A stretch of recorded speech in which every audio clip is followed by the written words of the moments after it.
কিন্তু আচ্ছা গেঁড়া কলে পড়লাম, আগে সবজি কাটবো নাকি আগে মশলা বাটবো সেটাই তো ঠিক করতে পারছি না। না না, তার চেয়ে আমি বরং আগে ভাতটা রেঁধে ফেলি। এদিকে চাল ফুটবে, ওদিকে ততক্ষণে আমি না হয় অন্য কাজগুলো গুছিয়ে ফেলবো। হ্যাঁ, গোপাল দাদু, এদিকে তোমার কাজ কতদূর? দিদা তো রাজসভা থেকে ফিরলো বলে। আর ফিরে এসে যদি দেখে তুমি এইভাবে সব ছড়িয়ে বসে আছো, তবে কিন্তু বেজায় চটে যাবে। এই তোরা থাম তো, এসব কি আর আমার কম্য? এরপরে আবার বাসন মাজা, ঝাঁট দেওয়া, উফ কি করে যে কি সামলাবো। তুমি বলো ততক্ষণে বাসি জামা কাপড়গুলো ধুয়ে ফেলো দাদু, ওগুলো ফেলে রাখলে দিদা তোমায় জেলে পাঠাবে।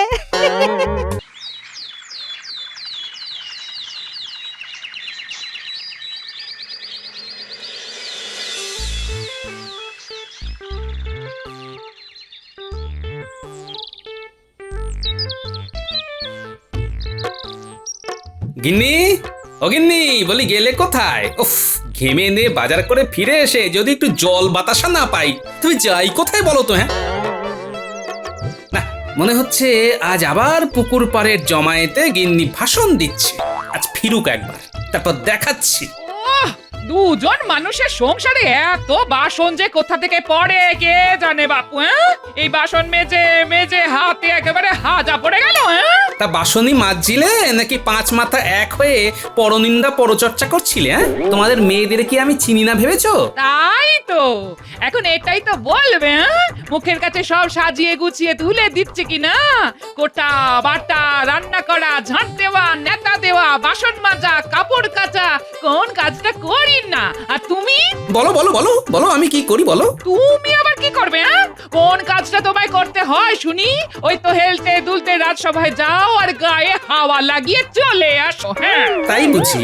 তাই মনে হয় তোমার? তবে নয় তো কি, আমার মতো কাজ করলে তখন বুঝতে বুঝতে কাজ কাকে বলে। হ্যাঁ, তোমার কাজের কথা আর বলো না গিন্নি, ওই রান্নাবাটি খেলা আবার কোনো কাজ হলো নাকি? হ্যাঁ, সেটাই করে দেখাও না দেখি। একবার ওই ঝাঁটা খুন্তিটা হাতে ধরলে বুঝবে কত ধানে কত চাল। হ্যাঁ, চাল তো তুমি এবার আমার দেখবে গিন্নি, এমন চাল চালবো যে দান দিতেই হিমশিম খাবে।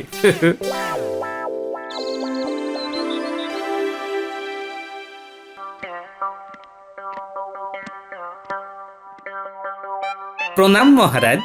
আরে আরে আরে আরে, কি ব্যাপার গোপাল, আজ যে একেবারে ঠিক সময়ে ফিক ফিক করে হাসতে হাসতে সভায় হাজির হলে। আমার একটা আর্জি আছে মহারাজ। এই তো এবারে ঝেড়ে কাশো দেখি। হ্যাঁ হ্যাঁ হ্যাঁ, বলো গোপাল, তুমি অত কিন্তু কিন্তু করছো কেন? আগে মহারাজ বলছিলাম কি, আগামী বেশ কয়েকদিন আমি রাজসভায় আসতে পারবো না। কদিন কেন, তুমি একেবারে চিরদিনের মতো ছুটি নাও না, তাহলে আপদ বিদে হয় গোপাল। কিন্তু তাহলে এইদিকে সব চলবে কি করে গোপাল? আমার বলা তো এখনো শেষ হয়নি মহারাজ। আমি আসবো না, তবে আমার বদলে আমার গিন্নি আসবে। আসন তো ফাঁকা থাকবে না। হ্যাঁ, গিন্নি আসবে মানেটা কি? এটা কি ইয়ার্কির ধান কল পেয়েছো নাকি যে যা ইচ্ছে তাই বলবে আর তাই করবে? এই পুরুষ শাসিত সভায় স্ত্রী জাতির স্থান হয় কিভাবে? মহারাজ, নারী পুরুষের অধিকার যদি সমান সমান হয়, তবে আমার গিন্নি কেন রাজসভায় বসতে পারবে না? তাও তো বটে। না না না, এটা তো অকাট্য যুক্তি। বেশ, তবে তাই হবে। আপাতত গোপালের বদলে গোপালের গিন্নি না হয় রাজসভায় আসবে।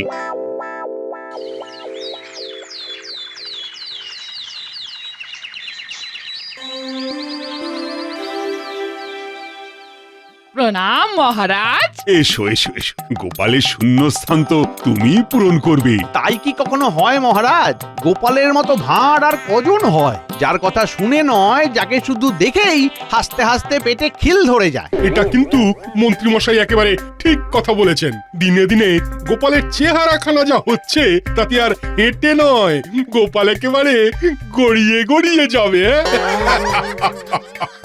যেমন গোপালের কাণ্ড কারখানা, তেমনি ওই কুষ্মাণ্ড সদৃশ্য চেহারাখানা। এই যে আমি সেই এশিয়া থেকে শুনে যাচ্ছি উনি এরকম উনি ওরকম, বলি ওনাকে নিয়ে ঠাট্টা তামাশাটা একটু বেশি রকম হয়ে যাচ্ছে না?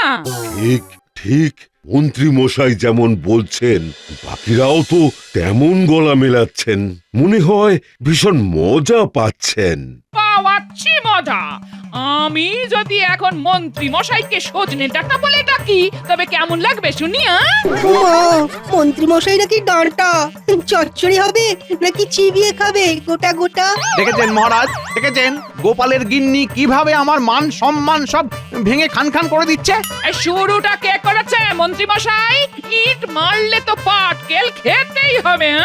না না না না না না, গোপালের অনুপস্থিতিতে গোপালের নামে টেরা বেকা তেমন কিছু বললে গোপালের গিন্নি তো খ্যাক করে ধরবেই ধরবে। তাই তো দেখছি, গোপাল তো না হয় একরকম, গোপালের গিন্নিও কিছু কম যায় না। দেশিরার এখন কি দেখলেন মন্ত্রী মশাই? আমার ওনার নামে নিন্দে করলে আপনার হাঁড়িও আমি হাতে ভাঙবো। হ্যাঁ, এইবার মন্ত্রী মশাই উচিত জবাব পেয়েছেন।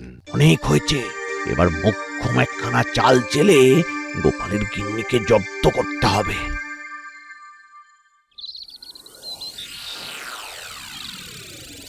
উফ, এই তো আচ্ছা গেঁড়া কলে পড়লাম। আগে সবজি কাটবো নাকি আগে মশলা বাটবো সেটাই তো ঠিক করতে পারছি না। না না, তার চেয়ে আমি বরং আগে ভাতটা রেঁধে ফেলি। এদিকে চাল ফুটবে, ওদিকে ততক্ষণে আমি না হয় অন্য কাজগুলো গুছিয়ে ফেলবো। হ্যাঁ, গোপাল দাদু, এদিকে তোমার কাজ কদ্দূর? দিদা তো রাজসভা থেকে ফিরলো বলে। আর ফিরে এসে যদি দেখে তুমি এইভাবে সব ছড়িয়ে বসে আছো তবে কিন্তু বেজায় চটে যাবে। এই তোরা থাম তো, এসব কি আর আমার কম্য? এরপরে আবার বাসন মাজা, ঝাঁট দেওয়া, উফ, কি করে যে কি সামলাবো। তুমি বলো ততক্ষণে বাসি জামা কাপড়গুলো ধুয়ে ফেলো দাদু, ওগুলো ফেলে রাখলে দিদা তোমায় জেলে পাঠাবে। ওরে ছেলে, তুই কি না আবার আমাকে ভয় দেখাচ্ছিস? হ্যাঁ, না না না না না, ছেড়ে দিলে হবে না। সব বাধা বিপত্তি আমাকে এইভাবে ঝেঁটিয়ে বিদায় করতে হবে, আর ঘরের কাজ সামলানোর জন্য অন্য কোনো পদ্ধতি বের করতে হবে। যাই বলো আর তাই বলো, দিদা কিন্তু তোমায় আচ্ছা পেঁচে ফেলেছে। মজা যেন আর ধরছে না। তবে শোন, শুধু হাসলে হবে না, দাদুর জন্য কাজের কাজটাও করতে হবে, বুঝলি? তুমি শুধু কি করতে হবে সেটা বলো, তারপর দেখবে সব কেমন ঝপ করে হয়ে গেছে। বেশ, তাহলে যেমন বলছি তেমনি কর। ওই গো, বলি সারাদিন পরে ঘরে ফিরলাম, তা একটু জল বাতাসাও কি জুটবে না? তবেই বুঝেছে তো গিন্নি, আমাকেও সারাদিন রাজসভায় গিয়ে কেমন খাটাখাটনি করতে হয়। হেঁটে নয়, হেঁটে হেঁটেই হাঁটু খুলে গেল আমার। তাই বলছি একটু জল দাও, খেয়ে জুড়িয়ে নি খানিক, তারপর না হয় চারটি মুখ খেয়ে দেবো। হ্যাঁ, ঘরে বাতাসা বাড়ন্ত, তাই শুধু জল দিয়েই কাজ চালিয়ে নাও। এ তো না হয় খাবার জল, কিন্তু আমার স্নানের জল সব তুলে রেখেছো তো? আমি কেন তুলতে যাব? তোমার লাগলে তুমি নিয়ে নাও, আমি কি বারণ করেছি নাকি? হ্যাঁ, তোমার বেলায় তো আমি ঠিক জল গামছা ব্যবস্থা করে রাখি, আর আমার বেলায় লপডঙ্কা। মুখ ফুটে বলেছো যখন, তখন আর কি করি।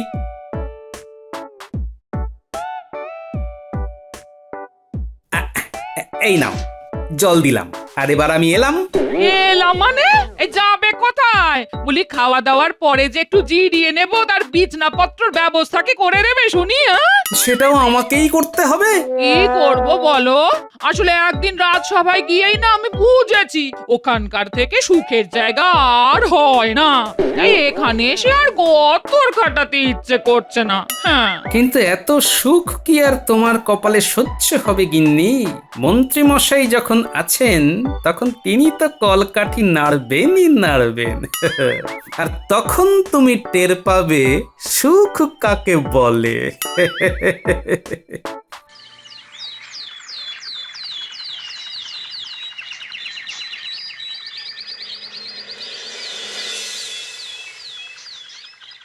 চলবে না, চলবে না, চলবে না, চলবে না। ধাপ্পা দেওয়া চলবে না, ধাপ্পা দেওয়া চলবে না। মানছি না, মানবো না, মানছি না, মানবো না। অযোগ্য ব্যক্তিকে রাজসভায় স্থান দেওয়া যাবে না, যাচ্ছে না, যাবে না, যাচ্ছে না। হচ্ছে না, হবে না। চাইছি না, চাইবো না। এই যে ব্যাপারটা কি মন্ত্রী, হ্যাঁ? সবার কাজকর্ম শিখিয়ে তুলে দিয়ে তুমি এরকম মানছি না, মানবো না শুরু করলে যে? বলি মাথাটা ঠিক আছে তো নাকি? এতদিন তো ঠিকই ছিল মহারাজ, তবে গোপালের গিন্নি সভায় এসে বসতেই মাথাটা যেন থেকে থেকে কেমন পাক দিয়ে উঠছে। কেন কেন কেন কেন? সে আবার কি করলো? আগে মহারাজ, গোপালের গিন্নি কিছুই তো তেমন করে না, আর এটাই হলো আমাদের বক্তব্য। থাকবো, খালি আসি যাই মাইনে পাই। এমন করলে কি করে হবে মহারাজ? বেশ তো, তাহলে তোমরা এখন কি চাইছো? আমাদের সাপ কথা, আর সেটা হলো যে গোপালের গিন্নিকে তার যোগ্যতার প্রমাণ দিতে হবে। এই তো গোপালের গিন্নি ঠিক সময় এসে হাজির হয়েছে। এসো এসো, আরে তোমাকে নিয়েই তো চর্চা হচ্ছিল এতক্ষণ। কেন মহারাজ, আমি আবার এমন কি করলাম যাতে আমাকে নিয়ে চর্চা হতে পারে? হ্যাঁ, আহা, কিছু করলে তো ল্যাঠা চুকেই যেত, কিছু করেনি বলেই তো যত আলোচনা। আসল কথাটা হলো গোপাল থাকলে সমস্ত সমস্যা তার বুদ্ধি দিয়ে সমাধান করে দেয়, ফলে রাজ্যের কাজ চালাতে ভীষণ সুবিধা হয়। গোপাল এক জায়গায় বসে থাকে বটে, তবে তার মাথা সব সময় চলে, তার বিশ্রাম নেই। তাই তুমি যদি গোপালের স্থানই গ্রহণ করো, তবে এবার তোমাকেও সেইভাবে বুদ্ধি খাটিয়ে সমস্যার সমাধান করে দিতে হবে। এই রে, এবার তো আচ্ছা মুশকিলে পড়লাম। কবে যে ভাবতাম ভাঁড় মশাই রাজসভায় বসে বসে শুধু হাই তোলেন, ব্যাপারটা তাহলে তা নয়। হ্যাঁ, বেশ তো, তাহলে এবার সভার কাজ শুরু করা যাক। এসো এসো এসো, যে যা নিজের আসন গ্রহণ করো।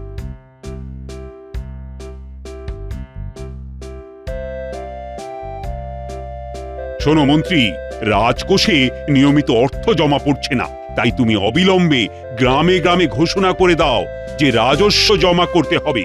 দরকার পড়লে আগামীকাল থেকেই সবাই যেন এসে সেই অর্থ জমা করে যায়। কিন্তু তার জন্য তো প্রয়োজনীয় অর্থ জোগাড় করে রাখতে হবে মহারাজ। হ্যাঁ হ্যাঁ, সে তো নিশ্চয়ই। এই তো একটা সুযোগ পেয়েছি, এই সুযোগটাই কাজে লাগাতে হবে।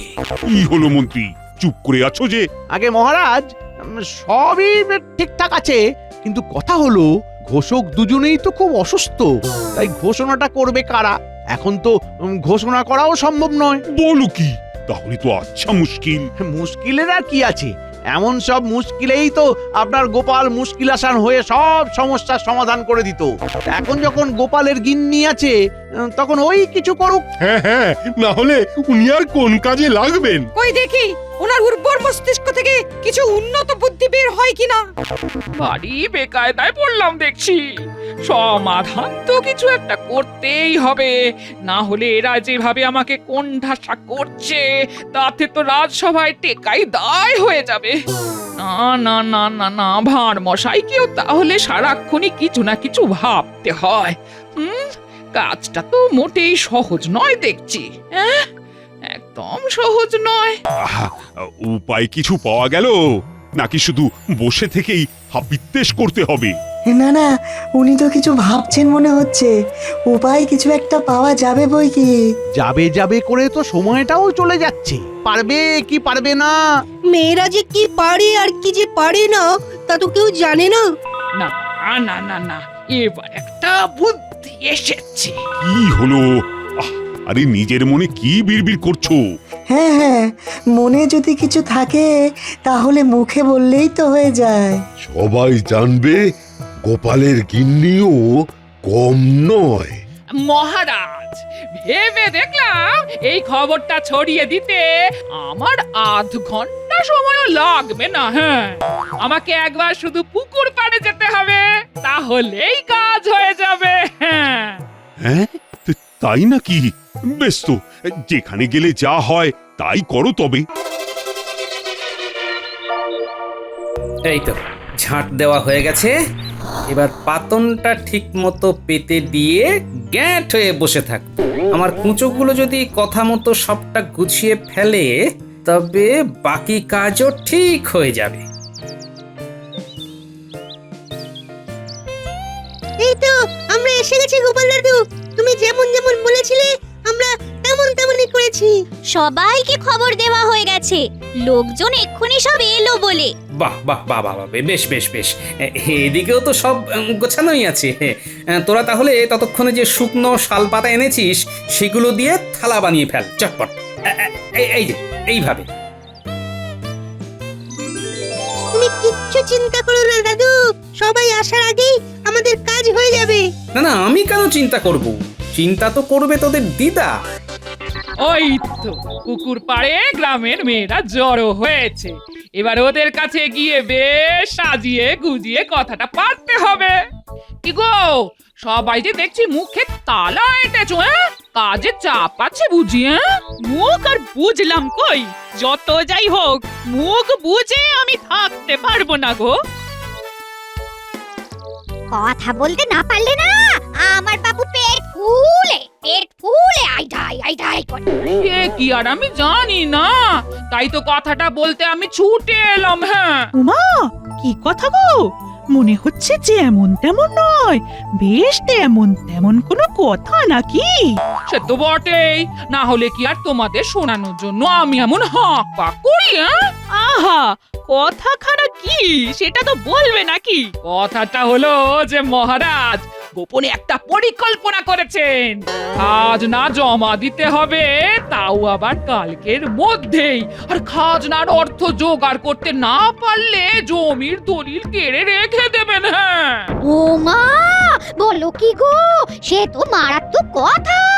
তবে আর বলছি কি, তবে কথাটা পাঁচ কান করো না, সবাই জেনে গেলে মহারাজ আমাকেই না সন্দেহ করে। হ্যাঁ, সে তুমি কিচ্ছু ভেবো না গো, আমরা এই কথা কাউকে বলবো না, কাউকে বলবো না। আর আমিও ভালো করেই জানি তোমরা এই কথাটা না বলে থাকতেও পারবে না, আর সেটাই তো আমি চাই। ওসব ছাড়ো, ওসব ছাড়ো। এদিকে তোমার কর্তা যা বলে পাঠিয়েছে সে কথাখানাও কিন্তু ভালোই চাউর হয়েছে। তাই নাকি? তার তো পেটে পেটে অনেক কথা। হ্যাঁ? তা কোন কথাটা বললো শুনি? হ্যাঁ? ও মা, তুমি জানো না সে কি গো, তোমাদের বাড়িতে যে পাড়া সবাই যাচ্ছে দল বেঁধে, এক্ষুনি হয়তো পৌঁছেই গেল সবাই। তাহলে তো এক্ষুনি গিয়ে দেখতে হচ্ছে একবার। হ্যাঁ?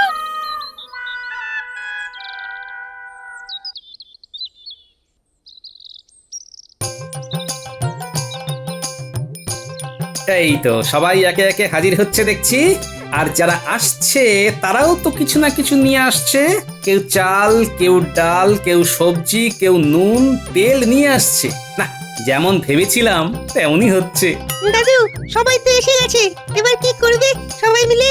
এসো এসো, এবার না হয় সবাই মিলে কুটে বেটে রান্না চাপিয়ে দাও। হ্যাঁ, ফেলে রাখলে আমাদেরই খেতে বসতে দেরি হয়ে যাবে। আরে মিলেমিশে কাজ করব, তাতে বসে থেকে লাভ কি? চলো চলো, হাতে হাতে করে ফেলি। আমরা বরং সবজি আনাজ কেটে দিই আর মশলাটা বেটে দিই।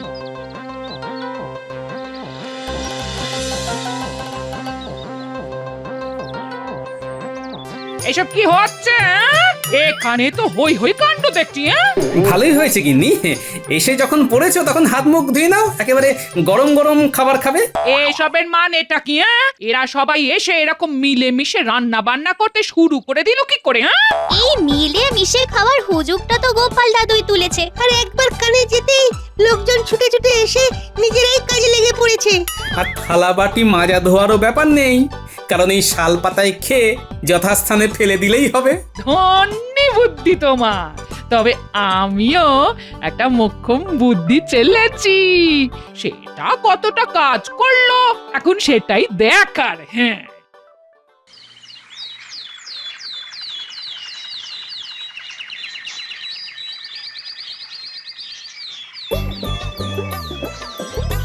দেবে দেবে, সবাই দিতে পারবে, তবে তবে ধাক্কা ধাক্কি নয়, না ধাক্কা ধাক্কি নয়। হ্যাঁ, হ্যাঁ, একে একে এসো আর খাজনা দিয়ে সরে পড়ো। কিন্তু অভূতপূর্ব ঘটনা মহারাজ, প্রজারা না বলতে একেবারে ছুটে ছুটে এসে খাজনা দিয়ে দিচ্ছে। তাহলে গোপালের গিন্নি যেমনটা বলেছিল তাই করে দেখিয়েছে। তাই তো দেখছি।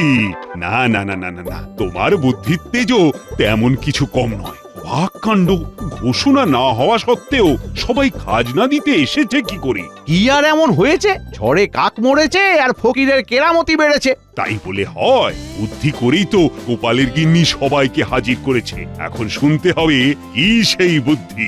আগে মহারাজ শুধু পাড়ার মেয়েদের কানে কথাটা তুলে দিয়েছিলাম আর কাউকে বলতে বারণ করে দিয়েছিলাম। হ্যাঁ, ব্যাস তাতেই কাজ হয়ে গেছে। মেয়েদের পেটে যে কোনো কথা থাকে না সে কি আর আমি জানি না?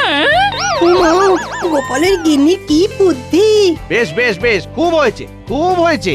এবার কাজের কাজটা করতে দাও। এই যে সবাই একে একে এসে মানে মানে খাজনাটা জমা দিয়ে যাও দেখি।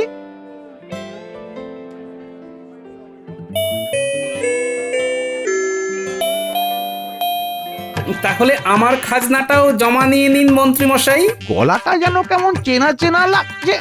আরে এটি দেখি গোপাল। বিলক্ষণ চিনেছেন মন্ত্রী মশাই। তুমিও তাহলে চলে এলে গোপাল? না এসে উপায় কি মহারাজ, আপনি যা খাজনার বাজনা বাজিয়ে দিয়েছেন। কিন্তু বাজনা যে সবার কানে কানে পৌঁছে গেল সে তো তোমার গিন্নির জন্যেই। ঘোষকের অভাবে যখন খাজনা আদায়ের ব্যাপারটা প্রচারই করা যাচ্ছিল না, তখন তো তোমার গিন্নির বুদ্ধিতেই তো খবরটা 5 কান হলো। তাহলে সঙ্গদোষে গিন্নির স্বভাবটা নষ্ট করতে পেরেছি বলুন মহারাজ। হ্যাঁ দেখুন, আমার সঙ্গে থেকে থেকে গিন্নির বুদ্ধিও কেমন খুলে গেছে। খুলেই যখন গেছে তখন এই সমস্যার সমাধানটাও ঝটপট করে ফেলুক দেখি। কিন্তু সমস্যাটা কি সেটাই তো শোনা হলো না। আগে মহারাজ, খাজনা দেবার অর্থ আমার কাছে নেই, আর যে জমি আমার ছিল সেটাও বন্ধ করে রেখেছি। তাই তাই দলিল যে দেব সেই উপায়ও নেই। বুঝুন তবে কেমন গ্যাড়াকল। আমিও বুঝে গেছি গো, যার যেখানে কাজ তাকে সেখানেই মানায়। তাই ঘরের মেয়ে ঘরে ফিরে গিয়ে সংসার সামলাবো বলে এই সমস্যার সমাধান করা না আমার পক্ষে সম্ভব নয় গো। গোপালের গিন্নি যখন হাত তুলেই দিয়েছে তখন তো গোপালই ভরসা। আমিও হাড়ে হাড়ে টের পেয়ে গেছি, সংসার সামলানো আমার কম্য নয়। ওই 2-4 দিন ঠেকা ঠুকা দিয়ে কোনো মতে চলতে পারে, ওই পর্যন্তই। তাই মাথা যদি ঘামাতেই হয় তবে এখানেই ঘামাই। বেশ তো, এখন ধানাই পানাই বন্ধ করে এই সমস্যার কি সমাধান হবে সেটা বলো। একে তো আর এমনি এমনি ছেড়ে দেওয়া যায় না। মহারাজ, শ্রমের চেয়ে মূল্যবান তো আর কিছু হয় না। তাই খাজনা যখন দিতে পারছে না তখন না হয় প্রজাটি নিজের শ্রমই দান করুক। আপনি বলছিলেন ঘোষকের অভাব, এই প্রজা তবে ঘোষকের কাজটাই মন দিয়ে করুক। ওহ, এই না হলে গোপালের বুদ্ধি। যাক যাক, শেষ ভালো যার সব ভালো তার। তাই গোপাল আর গোপালের গিন্নি তোমরা দুজনেই নিজেদের নিজেদের জায়গায় ফিরে সব সামলে ফেলো। যেমন বলবেন মহারাজ। মহারাজার জয় হো।